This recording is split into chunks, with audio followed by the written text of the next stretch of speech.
সারা কোরআনের এক জায়গায়ও 5 ওয়াক্ত নামাজের কথা স্পষ্ট নাই। এরা আকিমুস সালাত শব্দটা আছে এখানে একবার, এরা এইটারে 5 ওয়াক্ত নামাজের দলিল দিছে। তাহলে এই যে 2 নাম্বারই কইরা সহজ সরল মুসলমানরে বিপদে ফালাইছে। আমি নামাজ পড়ি, এ কোরআনেই তো নাই।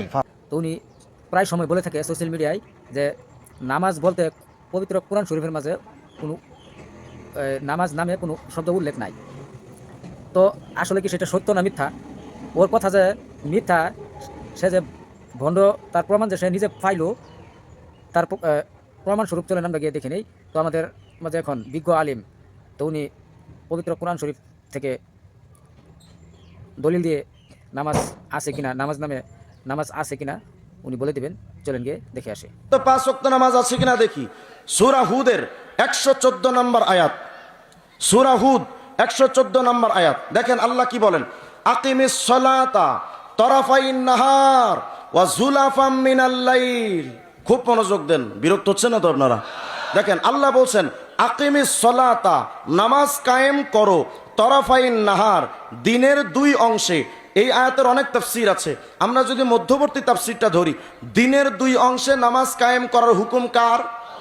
তাহলে দিনের মধ্যে আমরা যে 2 ওয়াক্ত নামাজ পড়ি, কোন কোন নামাজ? জোহর, বলে না, জোহর আসর। তাহলে আমরা 2 ওয়াক্ত নামাজের প্রমাণ পেলাম, জোহর পেলাম, আসর পেলাম, বাকি থাকলো মাগরিব, এশা, ফজর। আল্লাহ বলেন এই সূরা হুদের 114 নম্বর আয়াতে আল্লাহ বলছেন আকিমিস সালাতা তরাফাইন নাহার ওয়া যুলাফাম মিনাল লাইল, রাতের প্রান্ত ভাগে, শুরু লগ্নে, সন্ধ্যের সময় নামাজ কায়েম করো। তো নামাজ রাতের শুরুতে, সন্ধ্যার সময় আমরা যে নামাজ পড়ি, কোন নামাজ? বলেন কোন নামাজ? তাহলে সূরা হুদের মধ্যে 114 নম্বর আয়াত থেকে 3 ওয়াক্ত নামাজ পেলাম, জোহর, আসর, মাগরিব, বাকি থাকলো এশা, ফজর। সূরা নূরের 58 নম্বর আয়াত দেখেন আল্লাহ কি বলেন, ইয়া আইয়ুহাল্লাযীনা আমানু লিয়াস্তাযিনকুমুল্লাযীনা মালাকাত আইমানুকুম ওয়াল্লাযীনা লাম ইয়াবলুগুল হুলুমা মিনকুম সালাসা মাররাত মিন ক্বাবলি সালাতিল ফজর। কত হয় না? কোন নামাজ? কত? এই আয়াতের অর্থ করা লাগে। মিন ক্বাবলি সালাতিল ফজর, কোন নামাজ? আচ্ছা, এই তাহলে আর বাকি থাকলো কোন নামাজ?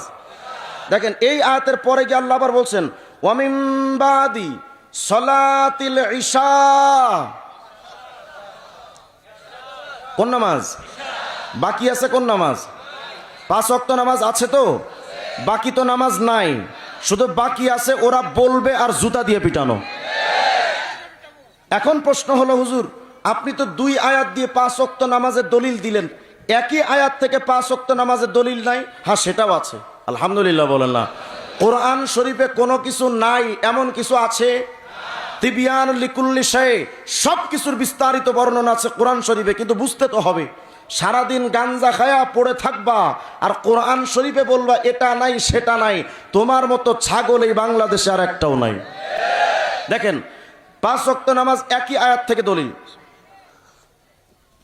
সূরা ইসরার 78 নম্বর আয়াত, সূরা নিসার 78 নম্বর আয়াত আল্লাহ বলেন আকিমিস সালাতা লিদুলুকিশ শামসি ইলা গাসাকিল লাইল ওয়া কুরআনাল ফজর ইন্না কুরআনাল ফজরি কানা মাশহুদা। এই আয়াতের মধ্যে 5 ওয়াক্ত নামাজ আছে, কিন্তু যারা গবেষণা করে না, যারা পড়ালেখা করে না, মুতালা যারা করে না, তারা তো খুঁজে পাবে না। আর ওরা খুঁজে পাবে কেমন? কখন? আকিস বিড়িয়ার গাঞ্জা টানতে টানতেই তো জিন্দেগি বরবাদ। দেখেন 5 ওয়াক্ত নামাজ কিভাবে আছে। আল্লাহ বলেন আকিমিস সালাতা লিদুলুকিশ শামসি, সূর্য যখন ঢলে যায় তখন নামাজ কায়েম করো, হুকুম কার? সূর্য যখন ঢলে যায় নামাজ কায়েম করো। দেখেন তো সূর্য কয়বার ঢলে? সূর্য যখন ঢলবে তখনই নামাজ আদায় করার হুকুম তো আল্লাহর। তাহলে সূর্য যে কয়বার ঢলবে সেই কয়টা ওয়াক্ত এখানে পাওয়া যাবে। দেখেন সূর্য কয়বার ঢলে, এই যে দেখেন পূর্ব দিগন্ত থেকে সূর্য উদিত হলো, মাথার উপরে আসলো, এতক্ষণ তো ঢলে নাই, শুধু উঠেছে, এখন শুধু ঢলার পালা। সূর্য যখন মাথার উপর থেকে প্রথম ঢলা দিল, কোন নামাজ? বলে না। সূর্যটা ঢলে মাঝখানে আসলো, এখান থেকে এসে আর একটা ঢলা দিবে ডুবে যাওয়ার জন্য, তাহলে মাঝখানে যখন ঢলাটা দিল কোন নামাজ? তাহলে প্রথম ঢলাই জোহর, মাঝখানে ঢলাই আসর, সূর্যটা যখন অন্ধকারে ঢলে গেল কোন নামাজ? মাগরিব। তাহলে সূর্য ঢলার মধ্যে আছে কয় ওয়াক্ত? এবার দেখেন আল্লাহ বলেন ইলা গাসাকিল লাইল, রাত্রটা যখন একটু গভীর হয় নামাজ কায়েম করো। রাত্র যখন একটু গভীর হয় কোন নামাজ? আচ্ছা, বাকি থাকলো ফজর। এই আয়াতে আল্লাহ বলছেন ওয়া কুরআনাল ফজর, কোন নামাজ? একই আয়াতের মধ্যে 5 ওয়াক্ত নামাজ আছে না নাই? এরপরেও যদি কোনো ভণ্ডরা এসে বলে 5 ওয়াক্ত নামাজ নাই, কোন পুলিশ প্রশাসন কি বলবে, কোন নেতা পরিস্থিতি সামাল দিতে বলবে, সেটা তাদের ব্যাপার। আমাদের সুস্পষ্ট বক্তব্য হলো, এমন বিভ্রান্তি যারা ছড়াবে, তাদের কোনো বাউল শিল্পী নাম দিয়ে, কোনো মারফতের গান করার সুযোগ দিয়ে, আলতো ফালতো কথা বলে মুসলমানদের নামাজের উপর আঘাত করবে, মুসলমানদের কোরআনের উপর আঘাত করবে, মুসলমান প্রতিবাদ করলে প্রশাসন আবার ট্যাকেল দিতে আসবে। আগের থেকেই বলি, ওদেরকে আসা বন্ধ করেন। যদি না করেন, মুসলমান জাগ্রত হলে একটার মুখের দাঁত রাখবে না। তো বন্ধুরা, আপনারা তো প্রমাণ পেলেন, পবিত্র কোরআন শরীফ থেকে উনি প্রমাণ দিয়ে দিলেন। তো যদি আপনাদের কাছে এই দৃশ্যটি ভালো লেগে থাকে তো অবশ্যই বেশি বেশি পরিমাণে শেয়ার করে দেবেন এবং চ্যানেলটি ফলো বা সাবস্ক্রাইব করে আমাদের সাথেই থাকবেন। দেখা হবে পরবর্তী ভিডিওতে। আল্লাহ হাফেজ।